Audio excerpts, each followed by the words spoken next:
নেপালের দক্ষিণাঞ্চলের ধানুষা জেলার সাখুয়া মারান এলাকায় একটি মসজিদে ভাঙচুরের ঘটনায় উত্তেজনা ছড়িয়ে পড়ে আশেপাশের এলাকায়। ঘটনার ভিডিও সামাজিক যোগাযোগ মাধ্যমে ছড়িয়ে পড়লে পরিস্থিতি আরও জটিল হয়ে ওঠে। এই ঘটনার প্রতিবাদে পার্শ্ববর্তী পারসা জেলার বীরগঞ্জ শহরে বিক্ষোভ শুরু হয়।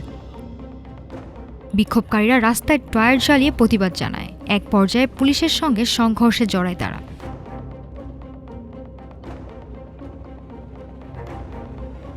পরিস্থিতি নিয়ন্ত্রণে পুলিশ ৬ রাউন্ড কাঁদানো গ্যাস নিক্ষেপ করে। বিক্ষোভকারীরা ইট পাটকেল ছুড়ে একটি স্থানীয় পুলিশ স্টেশন ভাঙচুর চালায়।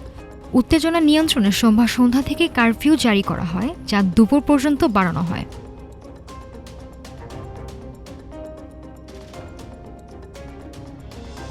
একই সঙ্গে নিরাপত্তা জোরদারে ভারত নেপাল সীমান্ত বন্ধ করে দিয়েছে ভারতীয় সীমান্ত রক্ষী বাহিনী। পরিস্থিতি এখনো থমথমে। প্রশাসনের পক্ষ থেকে সবাইকে শান্ত থাকার আহ্বান জানানো হয়েছে।